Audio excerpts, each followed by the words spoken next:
On the way back, Hanli didn't cross paths with many people. Only a few elders who passed by him saw him limping and were mildly surprised, but they didn't express any comments. It seemed he went unnoticed as a youth. Upon arriving home, the pain in his feet increased. Hanli hurriedly went to the edge of the bed, took off his shoes and socks carefully, and examined the injuries. Oh, it's so swollen. The big toe on his right foot was already swollen, and the skin around the wound was red and inflamed, resembling a large red pepper. Hanli reached for the wooden pillow beside his bed and retrieved a small bottle of medicine from underneath it. It was a trauma medicine carefully prepared by Dr. Immo, with miraculous effects on bruises, swelling, and even bleeding. Getting it from Dr. Immo hadn't been easy. Hanli had obtained it in advance when Zhang Tai got injured during the practice of the elephant armor technique, but he didn't expect to have to use it so soon. Upon opening the bottle cap, a strong medicinal smell filled the air, and the medicine powder was gently applied to the swollen toes, bringing immediate relief. Dr. Mo's medical skills were truly remarkable. Hanli carefully wrapped the injured toe in a clean piece of cloth, put on socks and new shoes. Thankfully the pain has subsided quite a bit, he murmured to himself. Taking slow steps forward and backward, Hanli felt satisfied with the quick relief of the injury. Now it was time to confront the mystery of the bottle, the object that had caused his injury. Hanli picked up the bottle and examined it closely, wiping it with a cloth.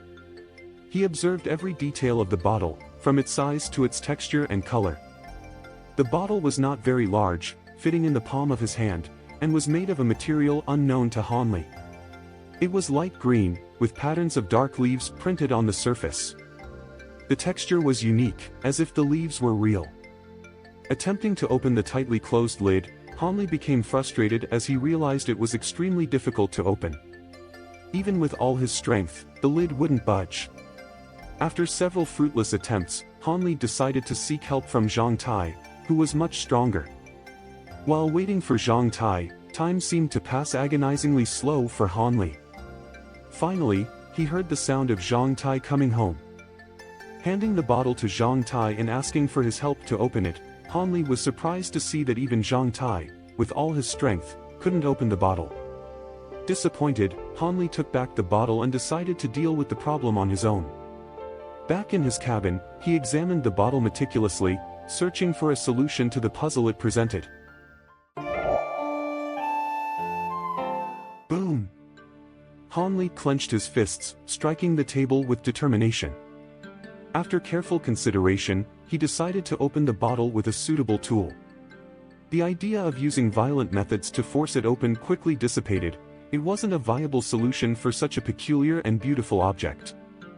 Hanli felt a pang of pain at the thought of damaging the bottle, reluctant to do so. He pondered calling other brothers for help, but soon dismissed the idea, considering the bottle his personal treasure and reluctant to share it. Curiosity about the object inside the bottle excited Hanli more and more. Even knowing it could be just an empty bottle, he was willing to risk it, convinced that the mystery was worth more than the container itself. This restlessness consumed him, making it impossible for him to find peace until he solved the puzzle. After making his decision, Hanli headed to the house where assorted objects were stored. He carefully selected a small hammer among the various tools available and returned home determined. Upon arrival, he placed the bottle on a flat surface, stabilizing it with a few blue bricks. With a determined blow, he struck the belly of the bottle. Boom! Initially, Hanli applied gentle force, fearing to damage the contents. Seeing that the bottle remained intact, he gained confidence and increased the strength of his strikes. With each impact, the hammer resonated against the surface of the bottle, but to his surprise, even when half of it was crushed, the object inside remained unharmed. Hanli was astonished by the bottle's resilience. He touched the impacted area, finding no sign of damage. This exceeded his expectations, confirming that the bottle was something extraordinary. Convinced that it was unlikely the true owner had deliberately abandoned it, Hanli decided to keep it for himself. His childhood marked by poverty and inequality in the mountain made him distrustful of privileged and influential people. He remembered the times he was ridiculed and belittled by wealthy disciples, and the injustices committed by powerful figures in the mountain. With these thoughts in mind, Hanli decided to conceal the bottle, avoiding returning it to whoever had lost it. After storing the bottle in a leather pouch he wore around his neck, Hanli felt more at ease. He walked through the valley of the hands of God until darkness enveloped him completely, then returned home, his heart finally at peace. Zhang Tai knew that Hanli had hurt his foot, so he decided to personally bring him food and accompany his meal. Upon arriving at Hanli's house, Zhang Tai clumsily arranged everything, moving chairs and shaking tables until everything was ready to eat. As they conversed about local gossip and shared experiences, Zhang Tai expressed his frustration with the martial arts practice known as Xiang Jia Gong, which he found painful and challenging. While Zhang Tai struggled with his own practice, he envied the apparent ease with which Hanli followed his routine of meditation and scripture recitation. However, he understood Zhang Tai's fears regarding the more advanced layers of Xiang Jia Gong, knowing how painful and exhausting the training could be. Despite the adversities, Zhang Tai admired Hanli's determination to persist in the practice, even if it meant facing torture and difficulties. For Hanli, on the other hand, the practice of Xiang Jia Gong represented a nightmare, and he would not have chosen to follow this path even if it meant achieving mastery quickly. As they conversed, dinner came to an end, and Zhang Tai prepared to leave. Hanli, after closing all doors and windows, examined again a bottle he had in his possession. Despite his youth, Hanli soon fell asleep, exhausted by the pain in his foot and the worries in his mind. Amidst sleep, Hanli was awakened by a cold sensation and a bright light.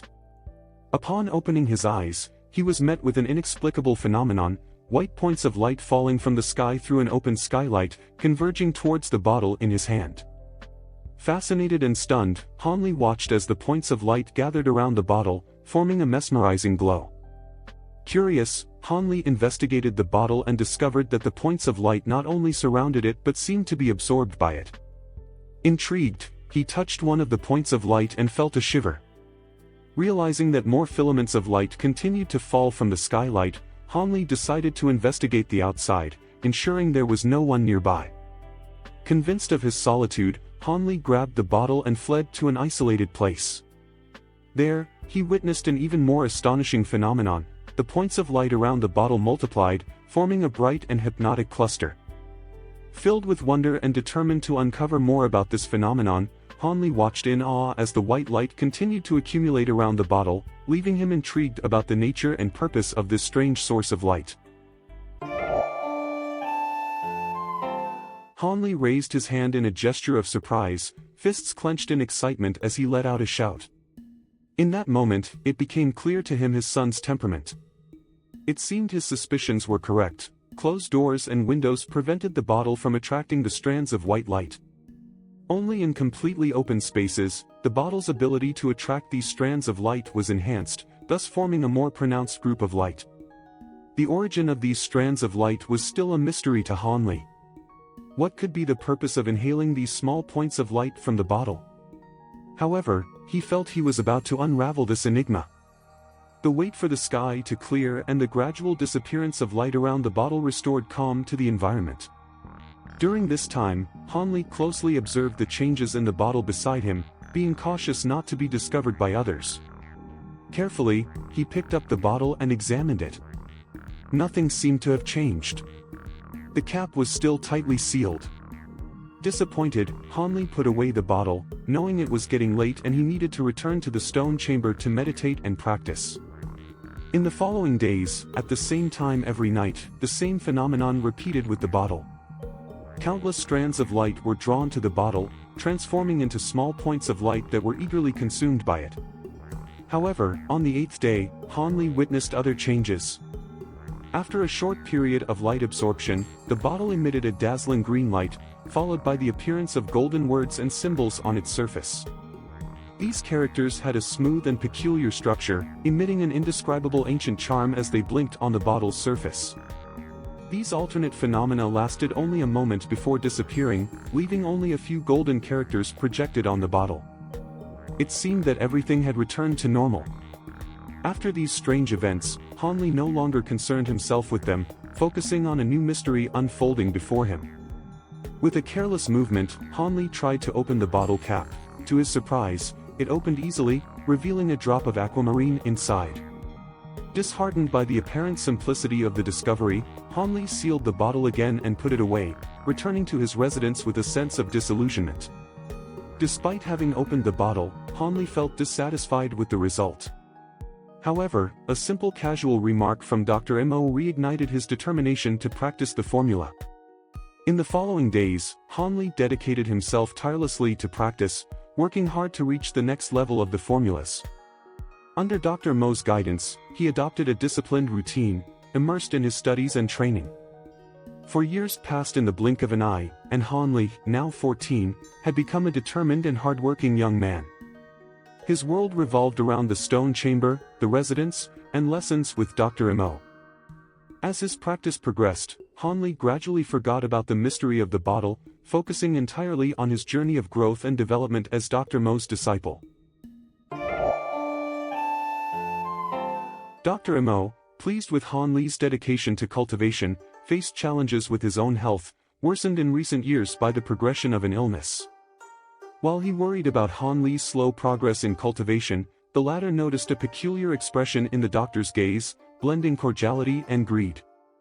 Hanli's discomfort grew as his practice stagnated due to the lack of the precious medicine provided by Dr. Mo. Unable to advance without medication, Hanli felt ashamed in front of his mentor. Upon sharing his situation with Dr. Mo, Hanli received support from the mentor, who set out in search of medicinal ingredients. With Hanli now alone in the valley of Shinshou, his mind wandered to the sudden disappearance of Zhang Tai, a close friend, 2 years ago, which sparked rumors and intrigue among the disciples. Feeling free from the valley's confinement, Hanli wandered through the mountains, encountering curiosity and strangeness among the disciples along the way. Avoiding interactions, Hanli immersed himself in the mountainous landscape until the sound of commotion led him to a hidden cliff, where a crowd of teenagers gathered to watch a confrontation between two groups. Surprised by the scene, Hanli recognized familiar faces among the youths, waving excitedly to them. Curiosity drove him to observe the confrontation, marveling at the energy and determination of the participants. Lost in the vibrant atmosphere, Hanli found a sense of freedom he hadn't experienced in a long time.